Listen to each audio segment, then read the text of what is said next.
Hello and welcome to another Tuesday at 2. We are glad you are here. I am Allison Nissen, co-founder of Revel Coach, with my sister, the other co-founder, Marcy Stout. And today we are so excited to have Jamie Barber with us because Jamie knows what it's like when you get to a fork in the road. She's a photographer, a designer, and a business developer, and she believes that you can, in fact, have it all. And that's why we like to say it is better together. So we are, again, glad you're here. Jamie, I know that you started a purses brand in the middle of the pandemic and that you were inspired by your own photography and possibly a conversation with your dog. Can you give me a little more information about that?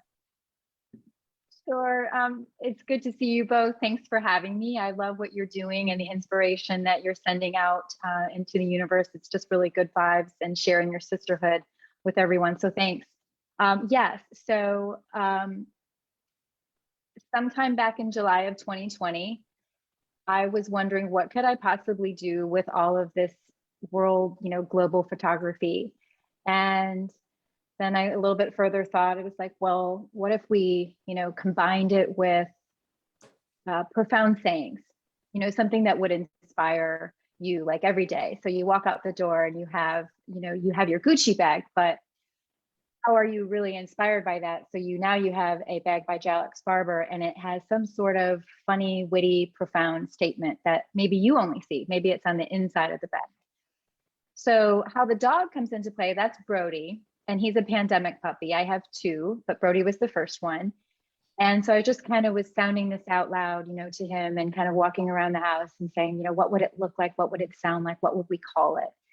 And so there's the Jamie Alix Barber photography, but then what would we call this boutique, even if it was a boutique? So I thought, well, if these are going to be profound sayings that we're having, somehow intertwined on the leather or the fine fabrics inside the photography, we'll call it profundities. And even my boys were like, I don't know about that. It sounds very strange. What does that even mean? But that's stuck and it will stick and it's sticking. And I think it's, on the website, there's a little story about that, how it became profundities, and it defines for the customer what it means. So again, it's just supposed to be very inspirational and profound. I love it. We interview a lot of women entrepreneurs, and finding their name is always such like a personal story. And I think this would be one of my favorite because I love how you just creatively pulled things together, even emphasizing the word fun, in terms of, who you are and everything. So that's such a cool story.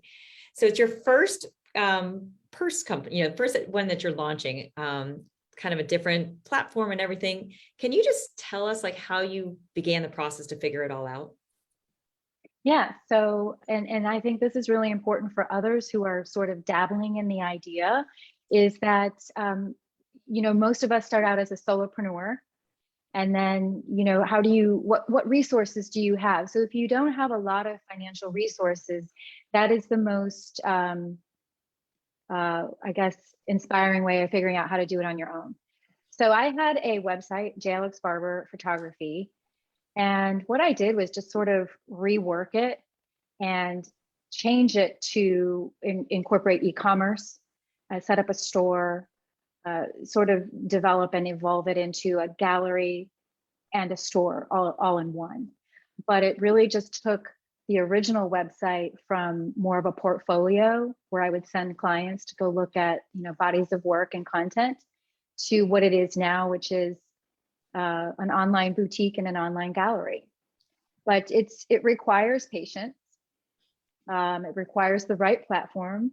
It requires a lot of testing, and just I'm constantly in there working, changing things, editing, making it look a little bit cleaner.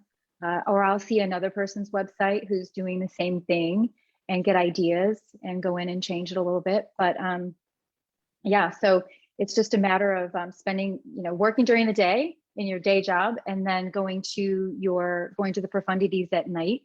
That's kind of when it's done. So just keep dabbling in it until it's never perfect either. That would be the other thing. It will never be perfect. Just kind of have to go with it. Well, what actions did you do in the very beginning? So did you come up with a mini business plan, or how did that format? How did you actually take your ideas from your head and put them out there into the website? So you had to create a vision for this. How did you actually act on that vision? So it just starts with one. So all of the bags on the website, so it's more than just handbags, but that's what we have most of, right? I don't want to become a department store, but slowly but surely I have people asking me, well, can you do this? Can you do this? But when it comes to the bags, each one has is in honor, or is named in honor of a woman who has been inspiring in some way. I have this very large village of people who have sort of either been a mentor or taken me under their wing, either from early childhood all the way through today. And so there was a bag that I designed, and it's called the Jocelyn Classic Handbag, and it's named after a friend of mine. She passed away. She ended up becoming diagnosed with ALS, and she passed away. But what a dynamic powerhouse! And I have only known this woman for I don't know, 14 years, right? But it started with her, and then I took a picture from Paris called Paracel, and I transposed it on this very classic handbag. And that's really where it began, because then on that bag, the profundity is Paris is Always a Good Idea by Audrey Hepburn. And it all just comes together because it's this classic timeless handbag. It's this gorgeous, vibrant photograph of Paris underneath the carousel across the street from the Eiffel Tower. And then Paris is Always a Good Idea, quote unquote, Audrey Hepburn. And that's really when it started coming together, Allison. And then it just was like, oh, well, what can I do with this picture? Or should I add this to the gallery, or should it be exclusive? And then it just unfolds.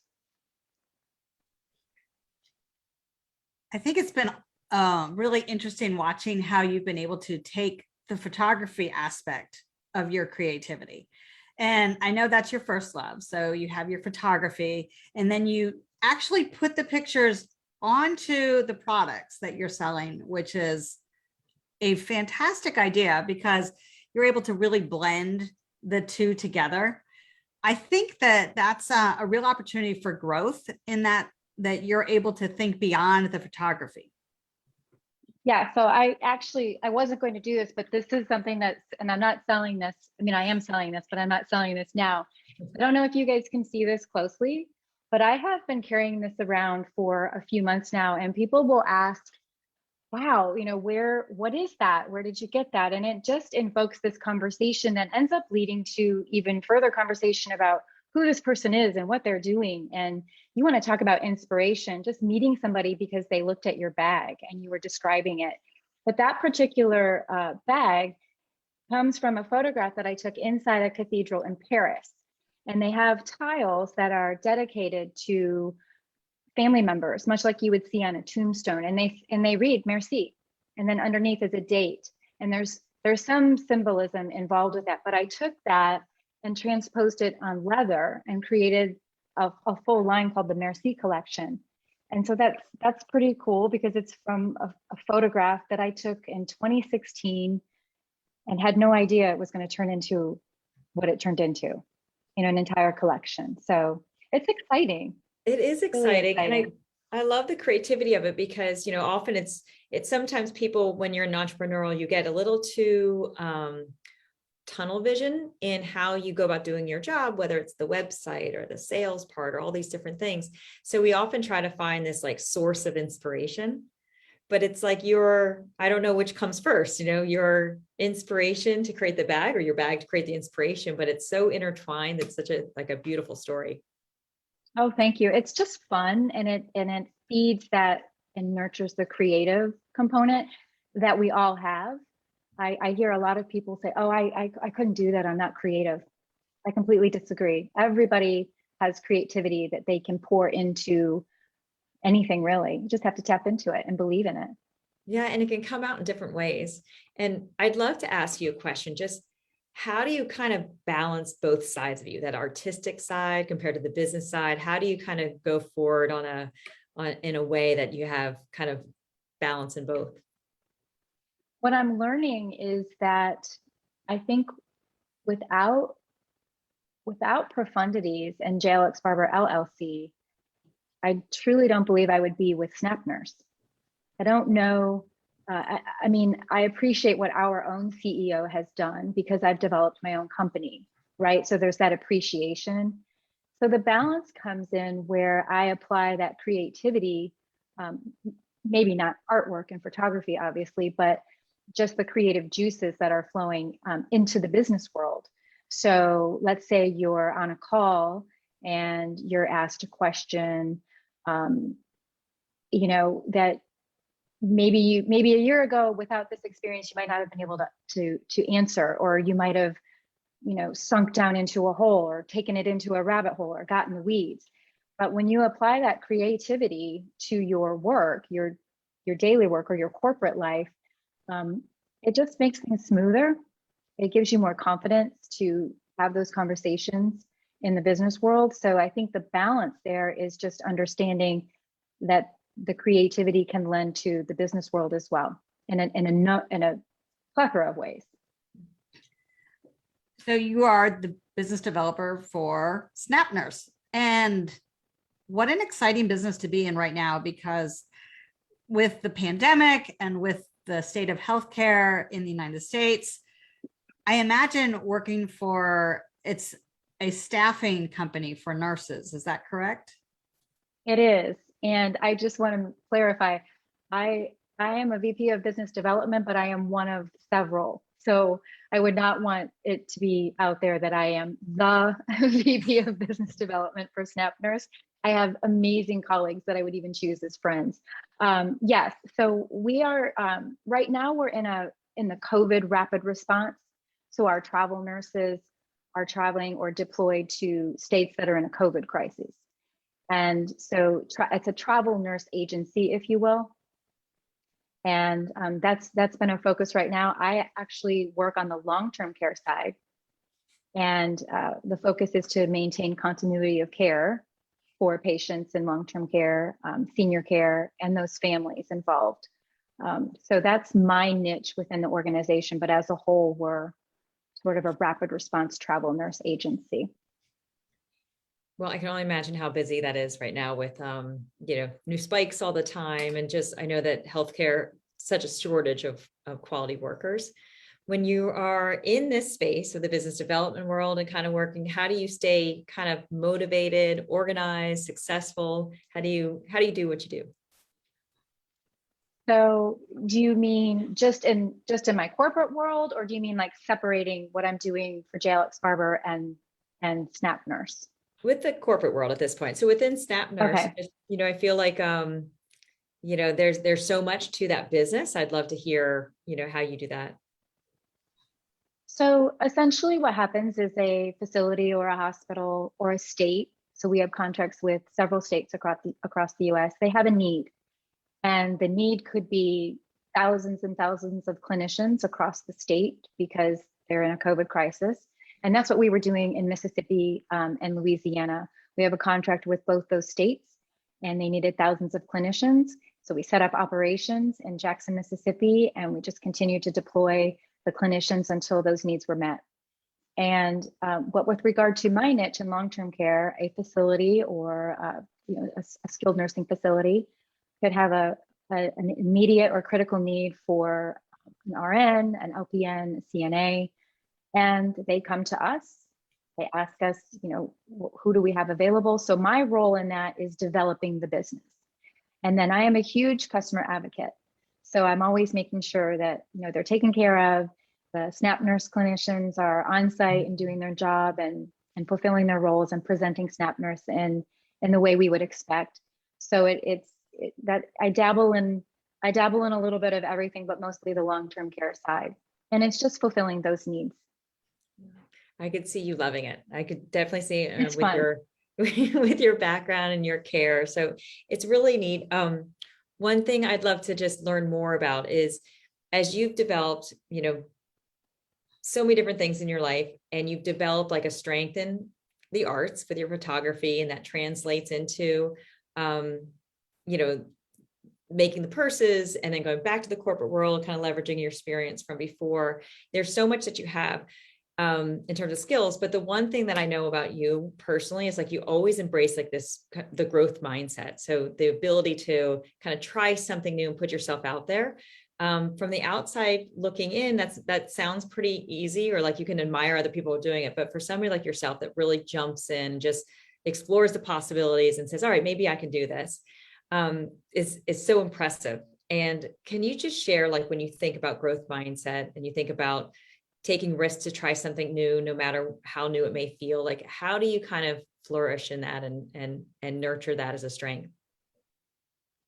So the best example from which to draw or to explain that is, it's how excited are you about doing something?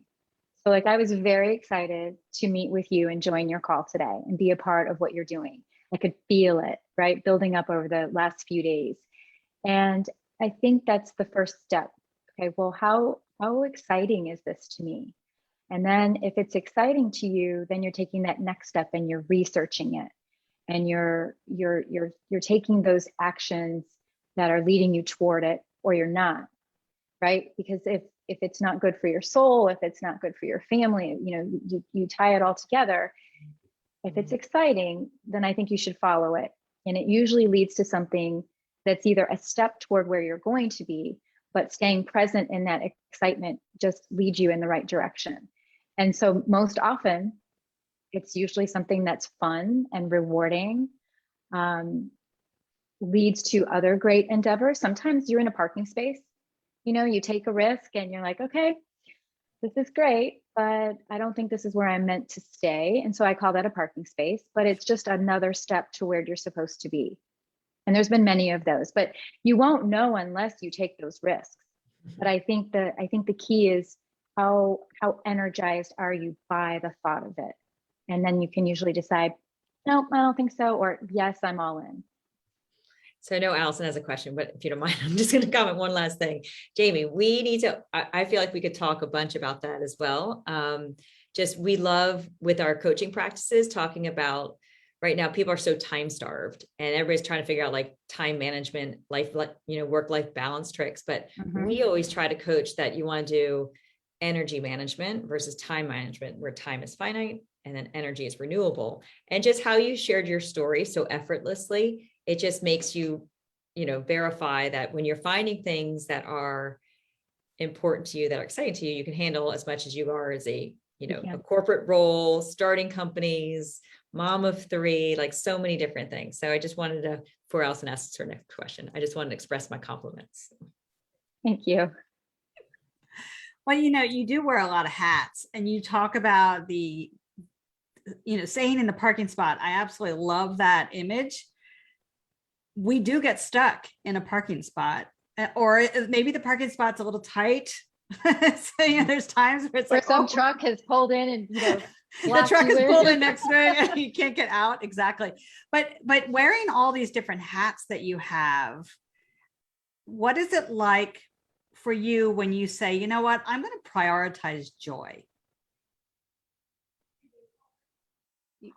What does that look like? So it's a very good question, because I think if you had asked me that 5 years ago, I would not have known to say that joy is, you choose joy, you choose your happiness, you choose joy. And so if something isn't feeling like it's nurturing that or feeding into that, then it goes on a, so if it's obligatory, if it's something that I have to do, but it doesn't bring me a ton of joy and I can put it on the B list, great. But not often is that the case. So a lot of times I think you take a stepwise approach to what's the hardest thing that I will have to do today, and let's get that out of the way. And so if it comes down to priorities and it needs to be done, I mean, come on, there's nothing worse than something that's obligatory.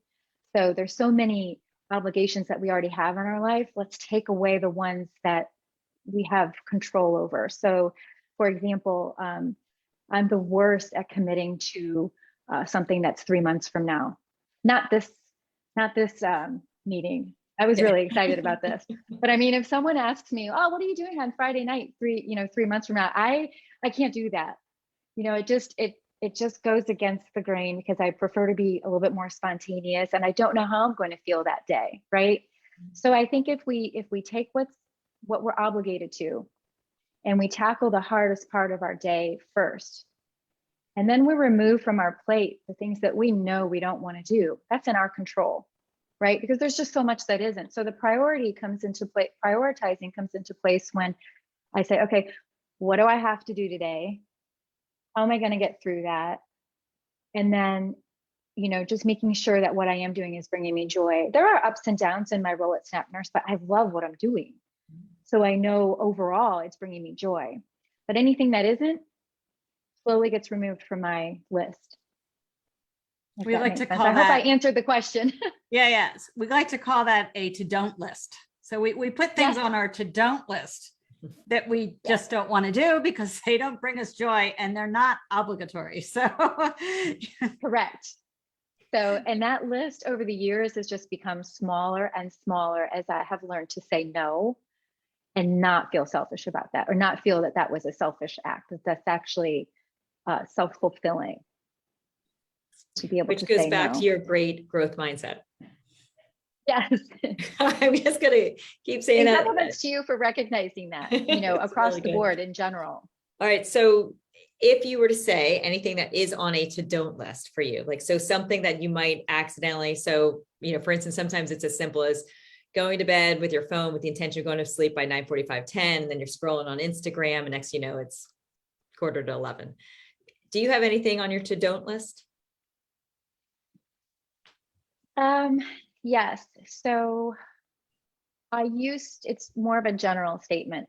When the boys were young and I was a stay-at-home mother and I was in the classroom, for example, and someone would ask, okay, we need someone to bring, brownies on my hand would be up before I even knew. And I don't even like to bake. I mean, things like that. So it's like, I now am very, very careful when I'm listening to what's being asked. So whether it's the corporate world, whether it's an order, so flipping back to profundities or Jamie Alix Barber, if someone asks me to modify my artwork, there is that part of me that wants to please, but I go back and I go back on my heels and I say to myself, no, I'm not going to challenge the integrity of what I'm building here. So that's a don't, because then it takes my time. Then I'm resentful, and then I'm like, wait a minute, I went against something I said I wouldn't do. That's not the equivalent of baking brownies, but I think you know where I'm going with that. I don't raise my hand. So on the don't list is I don't raise my hand and offer as much as I used to, because it just becomes way too overwhelming and it usually pulls from my family. And I always think that we're in control of what we have on our plate. So picture yourself at a buffet of life. You're like, okay, I'm putting this on my plate, I'm putting this on my plate. And you look down and like, oh my gosh, how am I going to do on this? That's your choice, right? So you just start slowly taking off what you don't want on the plate. But anytime that I go back, Marcy, and look at that don't list, and I've added something from that don't list, it's my family who typically pays for it, because then I'm scrambling, I'm rushing, I don't have my priorities straight. So I don't volunteer as much as I used to. Definitely not. I'm hearing a lot of avoidance of people-pleasing problems. So we fall into that people-pleasing problems. We're afraid it might be a stranger, someone we don't even know. We're afraid they're going to judge us. And so we bend over backwards for something that is outside of our do list. It's part of our don't list. And, it's that people-pleasing thing. And I think as women, we tend to fall into that trap of wanting everyone to like us. So we raise our hands and say, yes, I can do it. And then in the meanwhile, we're like, the little voice in the back of our brains going, no. And then you're running through Alpine Bakery to pick up the brownies that cost 4 times as much as those who can actually bake them at home. And, because you're running late or you forgot to, and you got it. Oh my gosh, I was supposed to bring the brownies. I think that what y'all are trying to do and the message that you're sending, with the inspiration for women who are executives or corporate America or starting their, solopreneurs, is that it is okay to say no, because my world is very small. And the day that I realized that that is the most important thing than anything else I can do outside this home was so empowering, truly, for me to just say, I'm okay with that. I mean, I have 3 boys that I need to raise into fine young gentlemen. I don't need to be raising my hand. There are other people who will pick up where I left off. I'm doing something else now, right? So my to don't list is really just don't raise your hand, or think about it at least first before you do.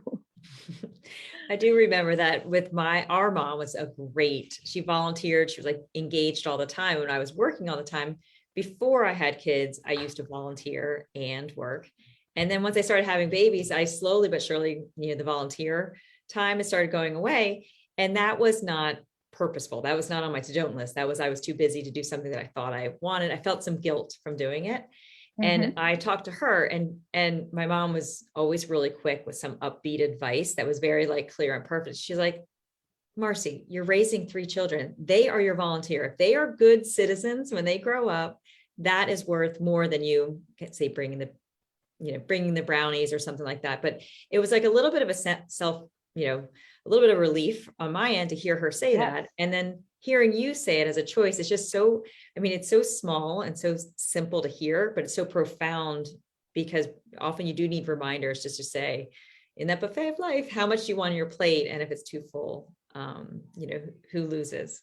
So I think we've got time for one more question. All right. We have a lot of women that join our conversation are often in the situation of their second stage of life, and they want to reinvent themselves. So maybe a new career, or go from stay-home mom to a new job, or they want to start, a business or anything like that.